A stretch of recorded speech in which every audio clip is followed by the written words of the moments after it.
Hello, welcome to Converging Dialogues. This is Xavier Bonilla. On this episode, I have the honor and privilege of talking to Nicholas Christakis. Nick is the Sterling Professor of Social and Natural Science, Internal Medicine, and Biomedical Engineering at Yale. He also directs and runs the Human Nature Lab. Nick is a physician. He has his MD from Harvard. He also has a Master's of Public Health from Harvard as well. And he also has a PhD in sociology. Nick is widely published. He's written a handful of books, namely Connected, Surprising Power of Our Social Networks and How They Shape Our Lives, Blueprint, The Evolutionary Origins of a Good Society, and the book in which we talk about in this episode, Apollo's Arrow. In this episode, Nick and I focused all of our attention on COVID-19 and how that's impacted the world. We start the conversation by talking about why he wrote Apollo's Arrow while the pandemic was happening in real time and how he was able to write so fast and get out the information.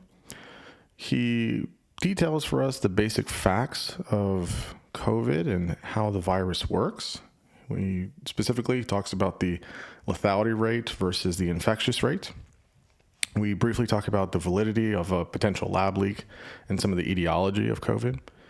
And then we talk about vaccines. We talk about the kind of overview of vaccine history in this country. And then we talk about how the current mRNA vaccines work and some of the ingenuity behind them. Talk about why it's important for everyone to get vaccinated sooner than later so we can get back to normal, along with talking about how the vaccines do a good job against the newer variants. We also talk about herd immunity and what that is and what that looks like. And then we, towards the end, talk about what the timeline is towards what normal can look like for us and how things may be different and how some norms may or may not change. I have to say, I was super honored and fortunate to talk to Nick. He is super affable, very down to earth, very humble, and obviously quite knowledgeable about this topic and about many other sociological and medical topics as well. I absolutely had a blast with this conversation, and I hope that it provides some help in understanding how COVID works for us and how we can get back to normal sooner than later. And now I bring you Nicholas Christakis. I am here with Nicholas Christakis. Nick, it is an honor and a privilege. Thank you so much for chatting with me and coming on the podcast. Xavier, thank you so much for having me. No, it's great. So I read your book, Apollo's Arrow. I've read all of your books, actually. Blueprint, I really would at some point want to talk about Blueprint. It's such a good book. That one was a labor of love. It took 10 years, and the subtitle is The Evolutionary Origins of a Good Society, which I really feel. Yeah. And Apollo's Arrow was like an impetuous, how can I make a contribution to our coping with the pandemic? So very different books, yes. Yeah. And one took 10 years, one took 4 months to write. So it's very different.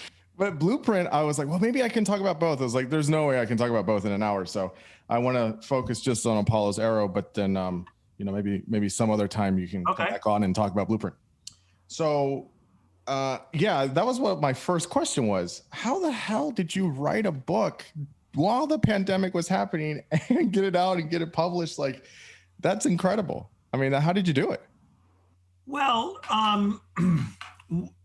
first of all, I mean, I'm a physician and have training in public health, and I am also a social scientist, and I've been studying social networks for 20 years or 15 years, and studying how things like germs spread in networks and behavior spread in networks for a very long time. So I knew everything I needed to know to write the book. But the backstory for me is that I had for a number of years been working with some Chinese colleagues to use phone data from China to study human social interactions. So one way many listeners may imagine that you can map social networks is just to look at who's calling who. And you can actually define little rules like, you have to call this person more than twice. Otherwise, maybe it's it's a misdirected call, so that doesn't really count as a social relationship. And you can anonymize the data, and obviously we don't listen in on the calls. We don't know what people are saying, but you can map a network of human social interactions, for example, using phone data.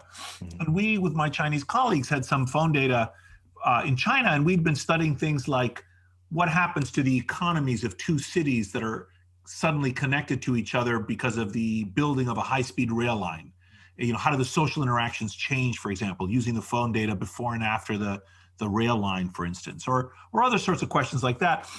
And in January of 2020, we started talking about whether we could use the data we had to study the pandemic. And we began a project in the middle of January. We had information on 11 million transits through Wuhan, by coincidence, as people were spreading through Wuhan, which is a major transport hub in China, and spreading out around the country, and as it turned out, taking the virus with them. And we started working in earnest on a paper, and it was very exciting because I'm 58, but it felt a little bit like I was a graduate student again. I mean, we were working 24 hours a day. We had this incredible deadline. We wanted to help understand how the virus was spreading, and we submitted the manuscript to a journal on February the 18th. So we wrote the paper in like 3.5 weeks. Wow.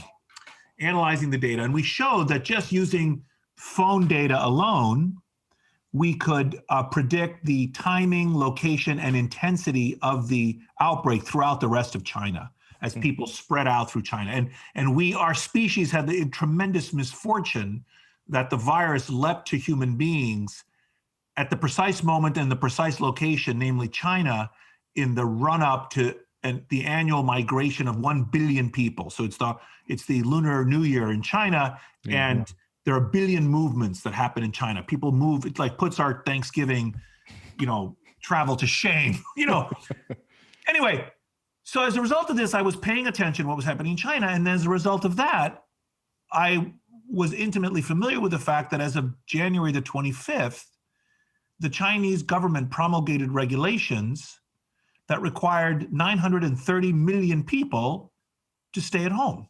And I thought to myself, whoa, I'd been sort of following the pandemic, but I was like, the Chinese saw in this virus a threat of sufficient magnitude that they basically decided to detonate a social nuclear weapon to stop it. Yeah. And so I began to really pay attention to what was happening. And then in February, I started sending out these Twitter threads. Actually, what happened then is Italy started to collapse. And I started sending out these Twitter threads saying, and meanwhile, our government was saying, oh, never mind, it's just the flu. And all the epidemiologists I was talking to are like, oh my God, this is awful. And I'm looking at the data and I'm like, this is awful. It's going to be awful. Yeah. And so I started sending out these like Twitter threads that were basic epidemiology, like Epi 101, what infectious disease, pandemics, history of epidemics, this kind of stuff. And many of those threads went viral. And that gave me the idea then in the middle of March that there was a hunger for accurate information about these things. So I decided to sit down and then March the 5th, I went into sort of self-imposed quarantine of my own in my homes, and my lab got shut down at Yale and we all went remote. And so I was stuck at home and I was fearing this imminent wave of death, striking our country, and thinking, how could I help? What could I do? And so I thought, well, I could write a book that would kind of help frame what we were about to experience, frame it in terms of the broad history of pandemic disease and what is known about epidemiology. And I contacted my editor at Little Brown, and she said, yes, but I have to finish it by July, which was 4 months later. And so then I just sat down and wrote the book. Anyway, that's a long-winded backstory, but that's sort of what happened. That's incredible. I mean, it's a great book. I've recommended it to many people. I see it pop up online all the time. It's very, very good. Thank you for those kind words. No, it really is. It was fun to write. Yeah, I mean, it really does feel like a kind of public service of sorts. So it's great. So it's just, again, not to rehash the things that are in the book, but maybe just for a very brief kind of snapshot, give us a kind of an overview of the virus and of COVID and how it sits within the SARS family, and where it comes from and all that good stuff. Just very brief. Well, I mean, let me just put some basic facts on the table. I mean, from very early on, actually, back in January, Chinese scientists were posting preprints online describing the epidemiology and virology of this virus and the genetics of the virus. The sequence was posted, in the middle of January online. In fact, it's that sequence that that the Moderna and Pfizer then used to make in record time the vaccines that we now have available to us, which are frankly miraculous. Yeah. We are the first generation of human beings alive who have been able in real time to develop specific and effective countermeasures against the pandemic we're experiencing. And this is unprecedented. This is an ancient threat. Plague is an ancient threat. And I guess one of the overarching ideas in the book might be something like this, which is to say that, many people listening to this look around and they think, oh my goodness, we've come to live in this very alien and unnatural way. Yeah. Which is true. But the thing that you have to understand is that plagues are not new to our species. They're just new to us. Mm-hmm. I mean, we think this is nuts. How can this be happening to us? And yet it's been happening for thousands of years. I mean, plagues are in the Bible. Mm-hmm. My Jewish friends, when they were the Passover last spring, when they were doing the Seder, they were saying all the customary things. And they were like, for the first time in my life, I understood what the stories were about. It's it's a plague. Mm-hmm. Yes, it's a plague. So they're in the Bible. They're in Homer. Yeah. The god Apollo is a god of healing and a god of plagues. They're in Shakespeare. They're in Cervantes. They're a part of human experience. And so, but we are not familiar with them. Most people are not familiar with this type of epidemic disease in the modern world. Now, there are obviously places around the world where there's serious outbreaks, but this kind of magnitude is unusual. And so anyway, the Chinese scientists were posting these descriptive papers describing the pathogen. And so very early on, we knew that the pathogen was fairly lethal. It kills about between now we know much better, but even then we kind of knew. Mm-hmm. It kills between 0.5 and 0.8% of the people that are infected with it.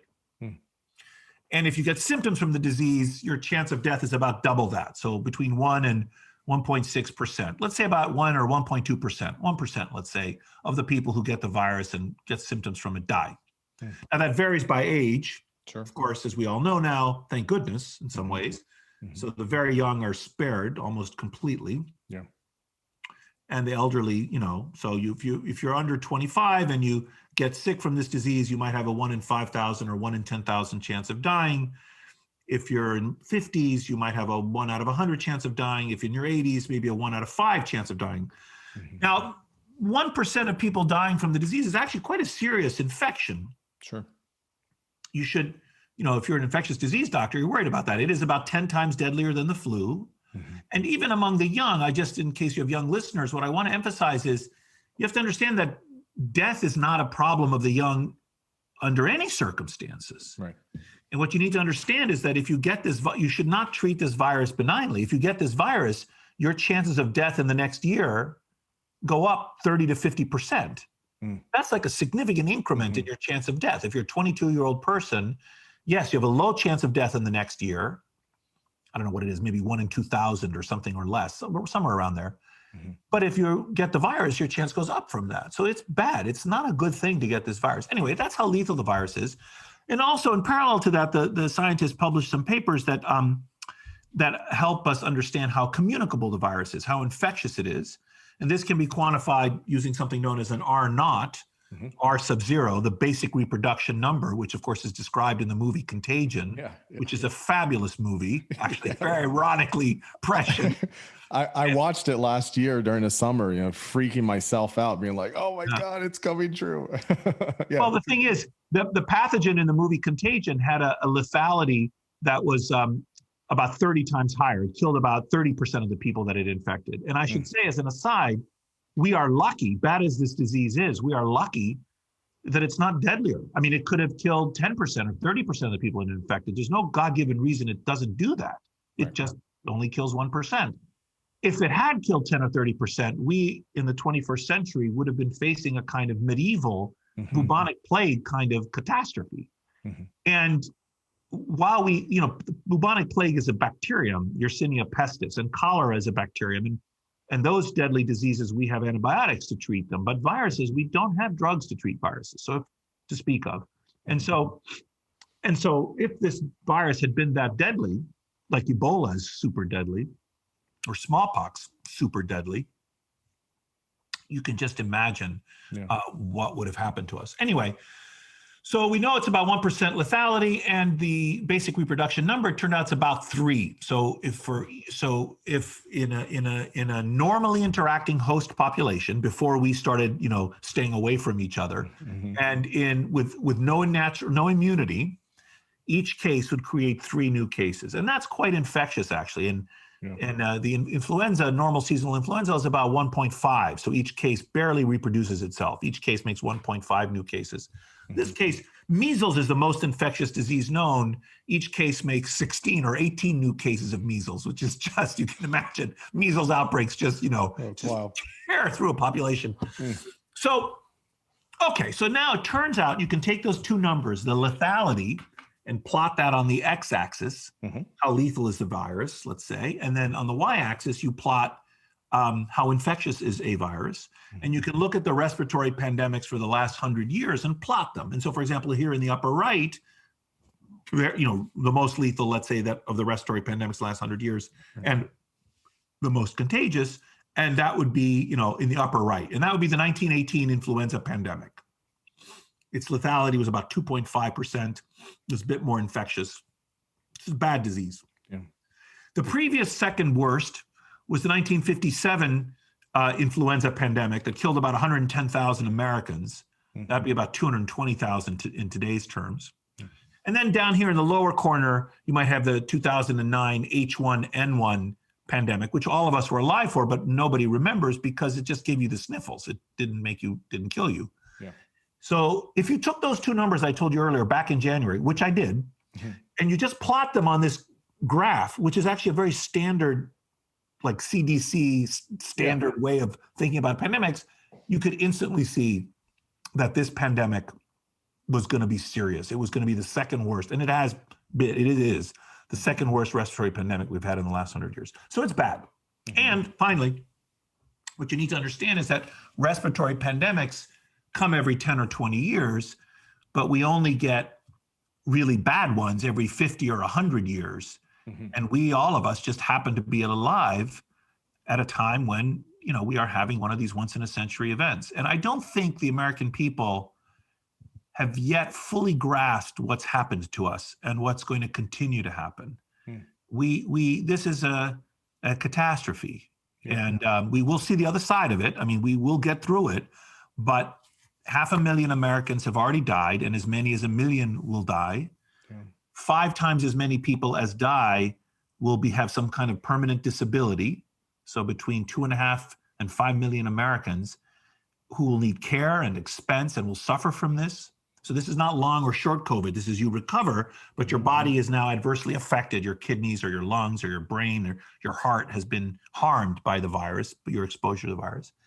So, and economically, Larry Summers, a former Treasury Secretary, and David Cutler, a former colleague of mine at Harvard, who's a health economist, they published a paper over the summer that called this the $16 trillion virus. In other words, $8 trillion of economic damage and $8 trillion of damage due to physical and mental health and death problems. Wow. And if you add that up, that means from the moment the virus was loose in our country, it was as if you went to every family of 4 in this nation and took away $200,000 from them. Oh my goodness. So it is a serious bad thing that has happened to us. Wow. And I just don't think people quite get it yet. And it's going to continue to happen to us. We are not at the beginning of the end of this pandemic. I think we're just at the end of the beginning when you look at the totality of how serious pandemic like this can affect us. Yeah, no, all of that is super helpful. I'm glad you shared that. One thing, follow up on one thing you said there, and then another question about this is you were talking about the lethality of it, right? How many people does this kill at 1%? And I think that was for a long time what people would say is like, well, it's not a flu, fine, but you're not going to die from it, as if death was the only metric. And as you just, laid out, we don't know entirely long term, what's going to happen for people, but we do know that it is going to impact people in their cardiovascular system, their respiratory system, their central nervous system, et cetera. And so I think that's a particularly instructive point to make, which is to say this you can recover, but you're potentially going to have other health problems as you keep getting older. Yes. Well, also, I mean, we're a nation of 330 million people. Even if 1 million people die, which is a huge number, that's 1 out of 300 people. So most people won't die. And even if 10 people know each decedent has 10 people who know them intimately, that and 1 million people die, that means there are 10 million people who know the decedent intimately. So 10 million out of 330 million is still small. In other words, most Americans won't know someone intimately that died. And even if 100 people know the person who died sort of vaguely, your neighbor down the street, a coworker at your old office, a high school classmate you're in touch with on Facebook or something. So even if there are 100 such people per person, each of us might have 100 people who kind of are aware of what's happening in our lives. If 1 million people die, that's 100 million people. These are all very crude approximations, but 100 million people who know of someone, let's say, who died. So it's still only about 1/3 of Americans. So from that perspective, you might think, well, maybe the country will just escape unscathed. But that's a misjudgment in a number of ways. First of all, it's very callous about this tremendous toll of mortality. 1 million deaths blows past cancer and heart disease as a leading killer. And we care a lot about those things. I mean, we care a lot about car accidents. And car accidents will kill, 40,000 Americans in a year. We've already killed 10 or 12 times as many Americans as die of car accidents every year. And we care a lot about car accidents. Or drownings, or 3,000, or I forgot how many people die every year of drowning or something. So first point. Second point, there's been a lot of confusion out there about the socioeconomic collapse of our society. So it's not just the people who die. You see the millions of businesses have gone out of business. Millions of people have lost their jobs. Millions of children have missed school. These are big social and economic effects on our society. And people think, oh, well, that's because of what the government did. But see, this is wrong. If for example, if you look at the plague of Justinian 1,500 years ago, John of Ephesus, who's a priest and a historian writing at the time, says that when the pathogen was out, when the plague was afflicting the population, that everyone stayed home. All the shops closed, the moneylender shops, that is to say the banks, closed. Everything slowed and ceased, and the world, came to a standstill. I have the precise quote in the book, but anyway, and there was no government at the time that was ordering businesses to close or people to stay home or schools to close. This is what the virus does. This is what the pathogen does. The pathogen instills fear in people, and the economy collapses. And so what people need to understand is that most of the things that we did as a nation that people think adversely affected our socioeconomic situation are not products of what we did. They're products of the virus. And if anything, the things that we did reduced the impact. So the point is, even if you could be so callous as to think, well, only 1 million Americans will die, that's only 0.3% of our population, who cares? Well, you should care because of the economic collapse, which you couldn't have escaped. So this is, and furthermore, you should care. One more thing, and I'll shut up. is that these, like we just said, these respiratory pandemics are stochastic. They occur, every so often, and there's some reason to believe they're coming more frequently. So we might have another one of these in 10 or 20 or 30 years instead of 50 or 100 years. And that next one could be worse, like could be much deadlier. So we need to, this should be a wake-up call for our nation. Like we should take this seriously. We should be better prepared and better equipped to confront it the next time. No, yeah, I absolutely agree. I want to ask one quick question and then get to vaccines, because I know that's on everyone's minds now. No. I don't want to give this too much oxygen because I've heard this, rumblings of this, and I really wouldn't really ask it normally, but I know that there are some more prominent people that, flirt with this idea. And maybe you don't, want to say anything about it publicly, but some people suspect that, well, this virus was created by the Chinese Communist Party and that it was a lab leak and it came from a lab. And I'm sure you've heard these types of people postulating this. Any ideas of how we, briefly, we don't have to spend time on this, but briefly, how we know where it comes from? It's not a crazy question to consider. Okay. There was a famous case of anthrax leak in Russia, I think in the 70s, that for a long time was felt to be just a natural event, but it turned out it was a lab leak of an engineered pathogen. Mm-hmm. So, and we didn't find that out till the papers, documents were released from the archives, half a century later or something. So I forgot what that episode is called. There's a famous term for that particular story.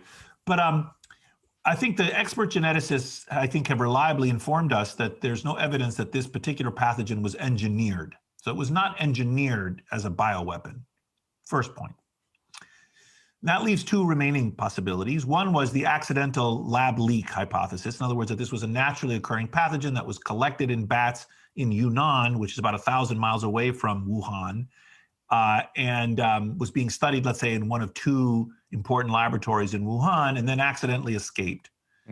And the alternative is a so-called zoonotic leap, that it just naturally leapt from wild animals to humans, which we know happens all the time. Many other pathogens all around the world, in Africa, in our country, hantavirus. I don't know if people remember hantavirus infections in rodents in out west a few years ago, and they were in rodent urine, and they caused some cases. And there are this happens. Ebola, human contact with so-called bushmeat in West Africa results in Ebola outbreaks from time to time.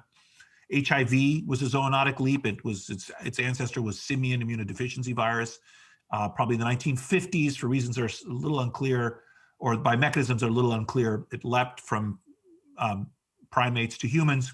Yeah. So this happens, okay? These zoonotic leaks happen.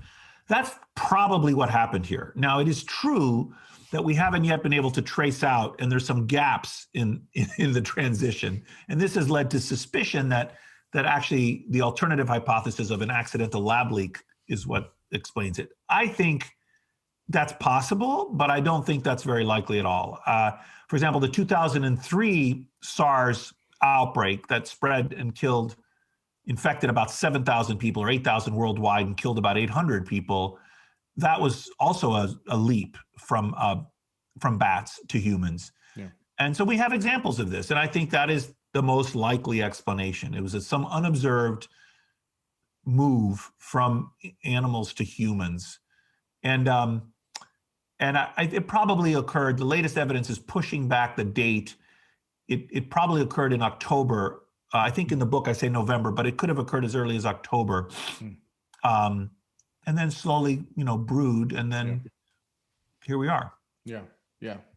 I'm glad you said that, because I hear that sometimes. So, okay, let's talk about vaccines. So I want to talk about, so you already mentioned it earlier in the conversation. Typically, my understanding is that vaccines take for 3, 4, or 5 years, yes. But we had this in 9 months, and now we're putting it out. So maybe just kind of say in general, I was kind of in the weeds, but just how vaccines work, and then how these, at least the 3 here in the U.S., J&J, Moderna, and Pfizer, with the mRNA, and how that works, and maybe just kind of try to explain to us briefly as you can. Well, vaccination is an old technology.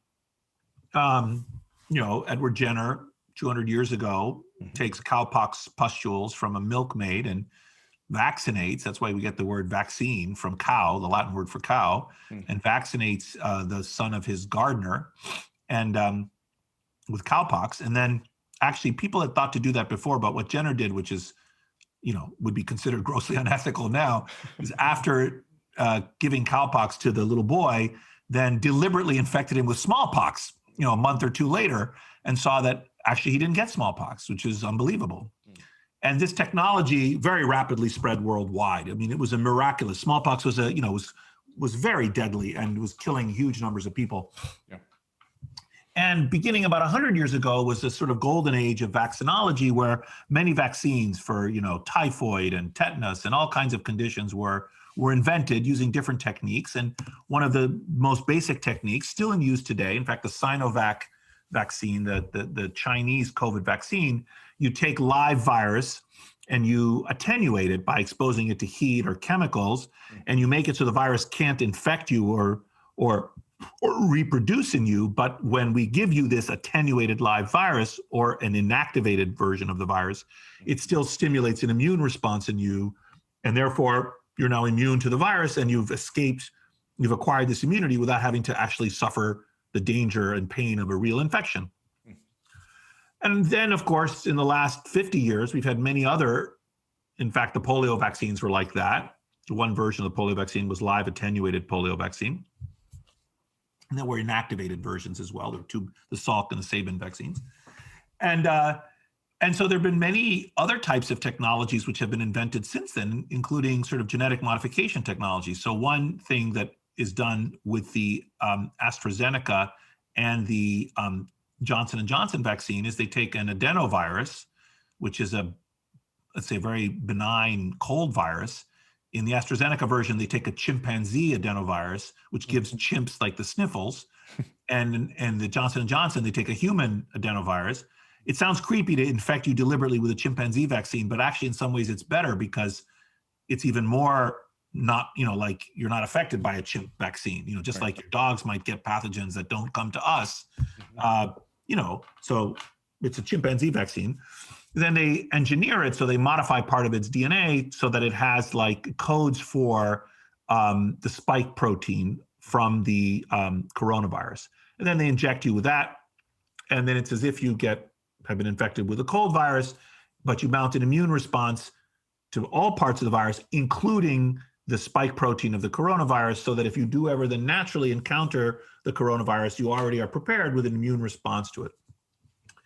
And it is true that the adenovirus vector vaccines have not been previously used in humans, except I think with the Ebola, which was I think the next fastest development of a vaccine we've done. 3 to 5 years it took to develop the Ebola vaccine, I think based on an adenovirus vector. Okay. So there's some limited prior use of these technologies in humans. By the way, a lot more veterinary use in the past. Mm-hmm. The mRNA vaccines are also never been used before in humans, and I don't even think they've been used in veterinary cases, the mRNA vaccines. And they're even simpler. What you do is you take you engineer, you look at the 29,000 base pair sequence of the RNA of the virus, and you say, this is the part of the sequence that codes for the spike protein on the surface of the virus. And there's like 30 years of biology there about coronaviruses. So the scientists knew a ton about this. Sure. You zero in on this segment, you take that RNA, and you then genetically engineer it. That is to say, you chemically make such RNA. You don't get it from the virus. You make it from scratch using genomic technology. Mm. And then you take that little snippet of mRNA, and we'd love to inject that in you, but if we do, your body immediately degrades that. Your body has enzymes which are cleaning up RNA that's floating around all the time. Mm-hmm. So then we trick your body by putting it in a little lipid bubble, like a little fat bubble, these so-called nanoparticles. And so that's complex, how you achieve that, how you engineer that. And so then we inject you with these little tiny lipid bubbles that have a little mRNA in them, and they fuse with your cells. And then your cells, the mRNA that we've now exogenously injected into you enters these muscle cells, and your muscle has lots of other mRNA that you're making on your own, right, and transcribing that into proteins. Mm-hmm. And so now you just start making coronavirus proteins naturally in your body.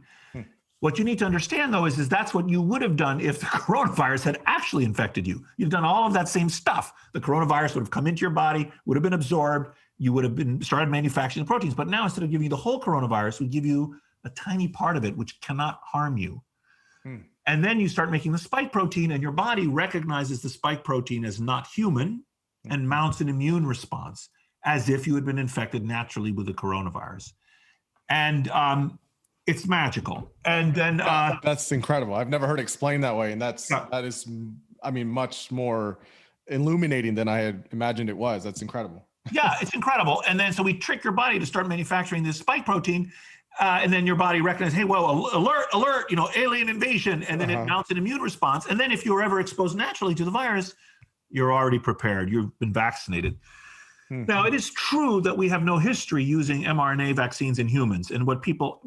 But we know first from the trials, which had about 40,000 people in them, in the Moderna and 40,000 in the Pfizer, 30 to 40. I don't remember which trial had which. One had 30, one had 40 or so. So we knew the vaccines worked, and we knew they were safe enough in that sample. But of course, what if vaccines had really killed 1 in a million people or 1 in 100,000 people? Usually we tolerate 1 in a million serious complications or death from vaccines because vaccines aren't perfect, right. But you save 10,000 lives by vaccinating 1 million people, and you lose 1 life. So in the cold, hard calculus of healthcare, right. you do that. Right.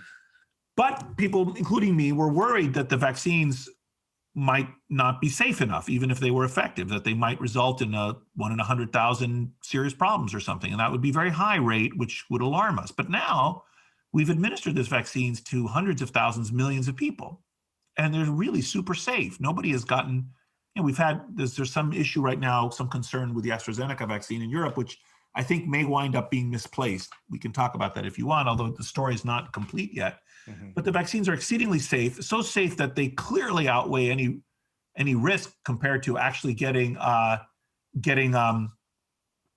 infected. You're much more likely to die if you get infected. Mm. So the point is, it's a super effective vaccine, and now we know it's super safe, and all the biology tells us that it's unlikely that there will be any long-term problems. Although, in fairness, we cannot know for sure until years go by, and maybe 10 years from now, we'll look back and we'll say, those people that got this crazy new mRNA vaccine had some unusual problem. But there's no reason to suppose that's true. And there's a lot of reason to reject that idea. Mm-hmm. And the alternative is dying of COVID. So it's, from my point of view, it's a no-brainer. And so as soon as my turn came up this month to get vaccinated, I got vaccinated. Yeah, I also have been fully vaccinated. How come? I work in healthcare. Oh, okay. So right. We were able to get that, and so that was. I'm a doctor too. I'm a doctor, but I don't see patients anymore. So I wasn't entitled to see any get vaccinated. So I had to wait. Yeah. Did you get the Moderna or the Pfizer? I got Moderna. So. And did you get sick after the second shot?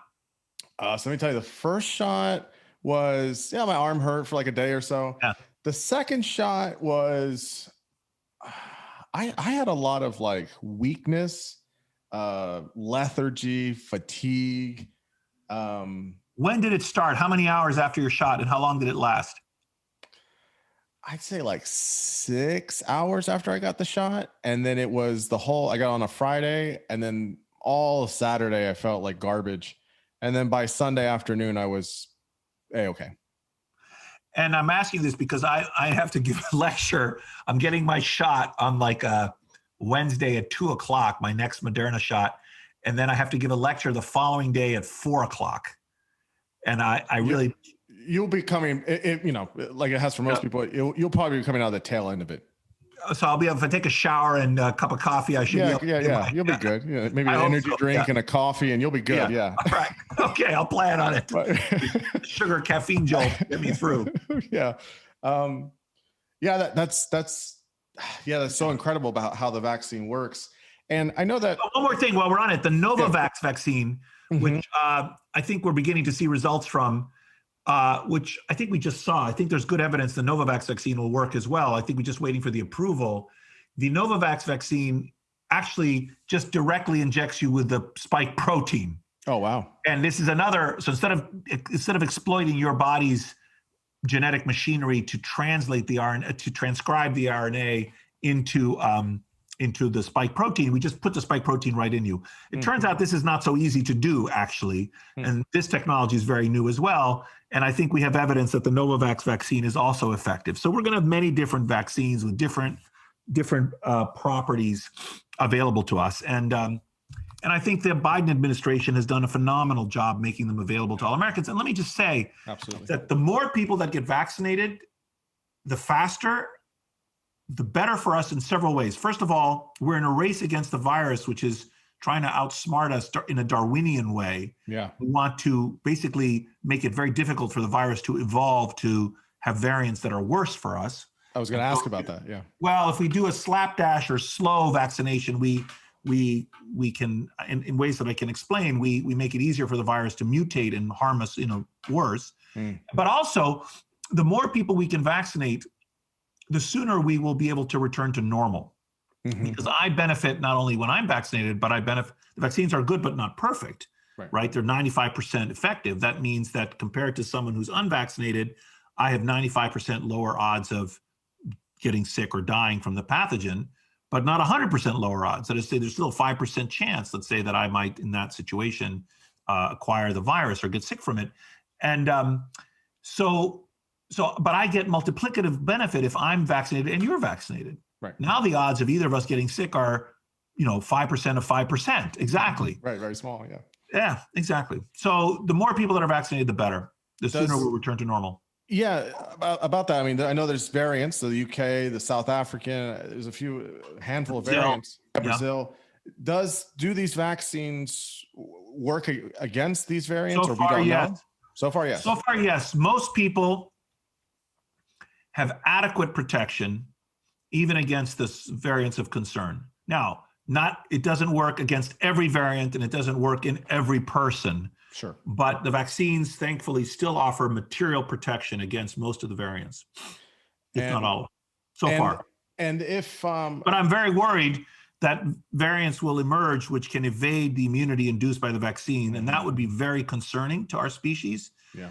And but Moderna and Pfizer and the other manufacturers are already beginning to think in terms of booster shots, just as they do for the flu. Yeah. And I think that's probably where we'll wind up with this pandemic, is that human beings, you'll get, just like you do for tetanus, you get a booster every 5 or 10 years. Probably you'll have to have a COVID booster every 5 to 10 years. So not every winter like the flu shot necessarily. Maybe it depends. Maybe. Okay. It's still early to know for sure. Okay. So yeah, that goes to the last question I had, which I want to be mindful of your time, is in the book, and I've mentioned this to other folks as well, that usually they become very downcast and depressed when I mention this. But in the book, you have this time frame based on other viruses and pandemics we've encountered. Is we have the immediate, we have the intermediate, which is 2022, and then the post-pandemic, so kind of full-blown normal like it was by 2024. Based on how the vaccines are rolling out and how we're aggressively tackling things, is that still kind of the timeline? Yes. Or is it shorter? Explain a little bit of that. No, I don't think it's in the book. When I wrote the book, I finished the book in August, and I kind of assumed there were already like 120 vaccine trials afoot, and many experts we already had some phase 1, phase 2 results out. I mean, we could tell already miraculously by August that we were likely to have effective vaccines. I thought in the book that the vaccines would be approved for use in the first quarter of 2021. Actually, they were approved in December of 2020. So, a couple of months ahead of schedule, but not enough to change, what I thought was likely to happen in the book.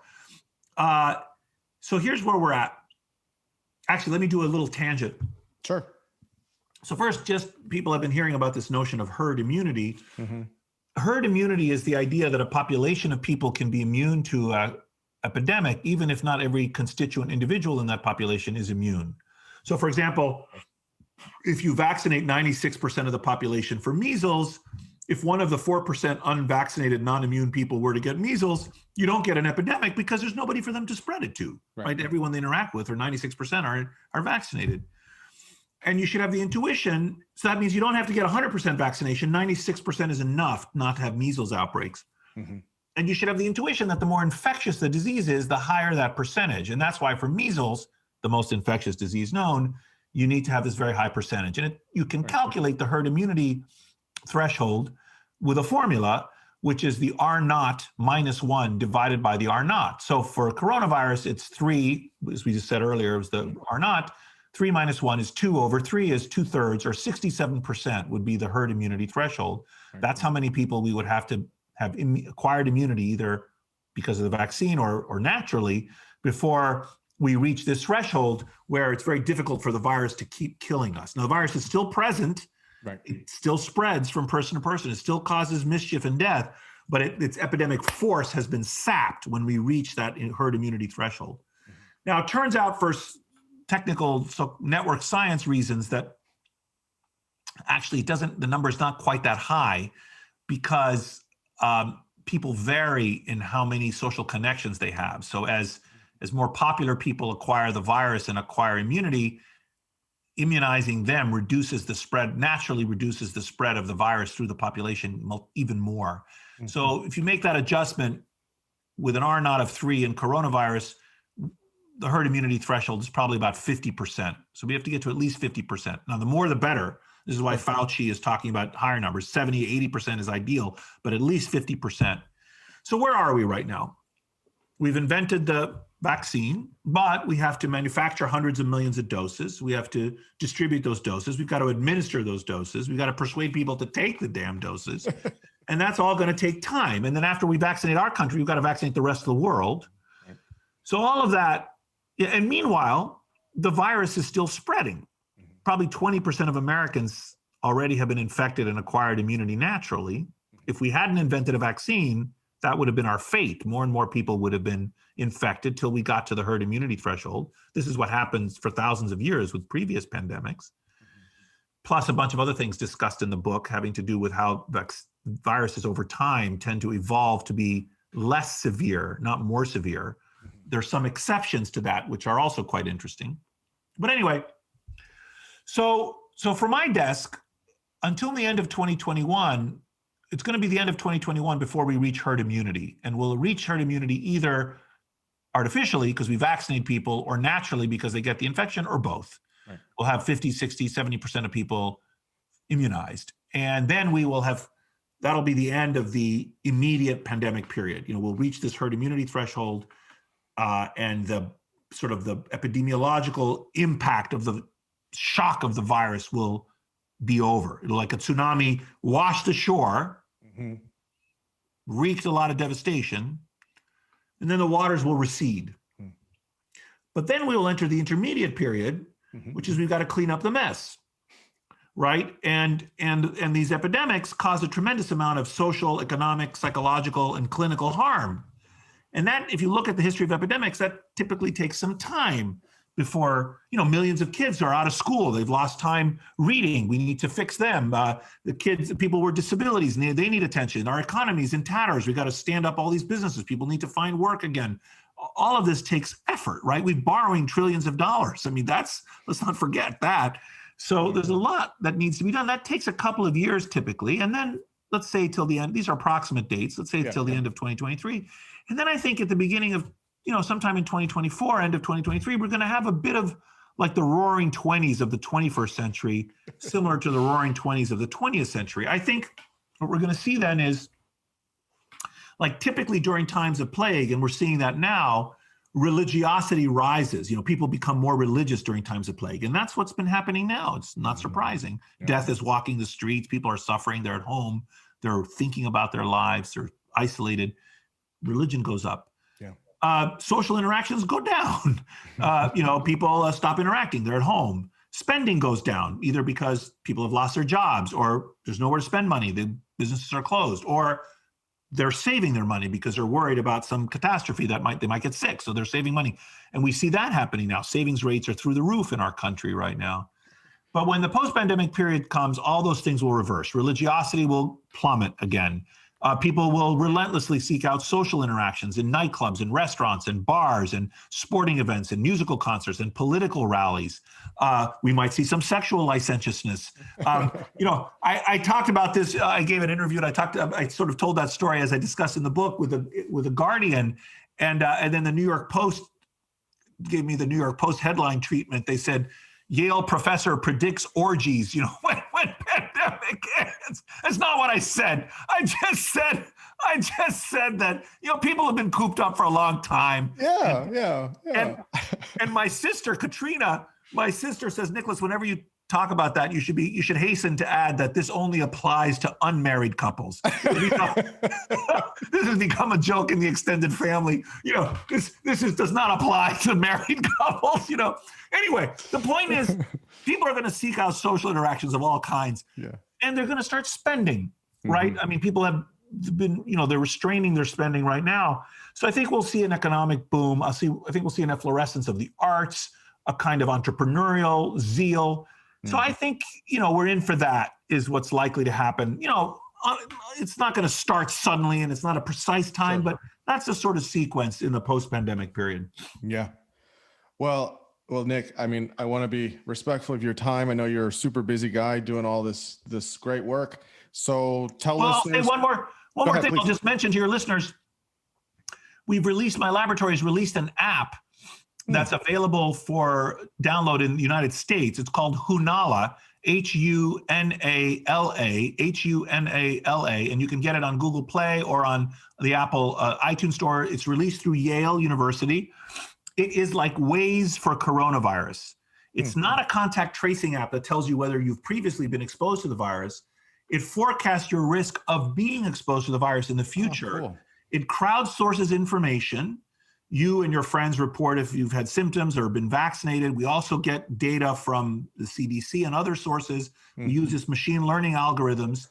And it's like, it asks you, you don't have to give it access to, but it asks you for access to your contact list, but it doesn't copy your contacts at all. It's just so that you can more easily identify who are your social connections. So instead of having to type in Nicholas Christakis, you just start saying NI, and it says, oh, is it Nicholas Christakis? You say, yes, that's the guy. And so then it can record that those are your social interactions. And it's like Waze for coronavirus. Like what it tells you is that, you're not sick now. The area where you are is low risk, but your friends have become infected. And so just like if you're driving down the highway and traffic looks great, but 3 miles down, there's a standstill and people there are reporting that their velocity has gone to zero, you are notified of that and you can veer off the highway. You're not told who got sick, just like in Waze doesn't tell you who was pulled over by the cops or who's stuck in traffic, but you know that there's a thing you can pull off the highway and take a different route. And that's what our thing does. Plus it has some features like a weather app, so you can monitor, like if you worry about grandma or your siblings where they're living, you can monitor COVID conditions around the country, including vaccination rates and everything else. Anyway, it's about to have a major facelift, the app is, and so it'll be more beautiful, easier to use, and have more features within the next few weeks. But it's already available. Thousands of people use it, and your listeners are welcome to use it if they want. No, that's great. I'm glad you shared that. Where can people find you? Where your research, your information, your books online. Where's the best place to find you? Well, my laboratory is humannaturelab.net, and all our papers and all kinds of information about us are there. And of course, Apollo's Arrow and Blueprint and Connected, and all my books are available on Amazon. Or anyway, that's where you find it. Okay. Well, Nick, this was so much fun. I will hold you to coming on later to talk about Blueprint at some point. Xavier, thank you so much. No, pleasure is all mine. I really appreciate it. Thank you. All right, bye-bye. All right, bye.